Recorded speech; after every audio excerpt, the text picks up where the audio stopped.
انصاف lawyer forum Lahore district اور Lahore division کی میٹنگ ابھی اختتام پذیر ہوئی ہے. کافی ساری اہم چیزیں اس میں ڈسکس ہوئی، جس میں مین ہمارا جو ایجنڈا تھا وہ تھا 14 اگست 2023 جشن آزادی بالکل اپنے کپتان کے ویژن کے مطابق اس کو کس طریقے سے سیلیبریٹ کیا جائے.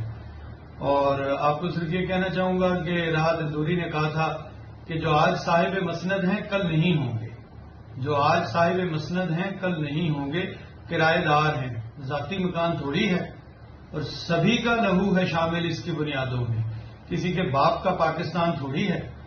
اس 14 اگست 2023 کو انصاف لائرز فورم کے وکلاء جناب سید شاداب جعفری کی قیادت میں جی پی او چوک بروز سوموار 14 اگست کے دن شام 4 بجے اکٹھے ہوں گے. تمام انصاف لائرز فورم کے وکلاء، پاکستان تحریک انصاف کے کارکنان، سب سے بھرپور شرکت کی استدعا ہے.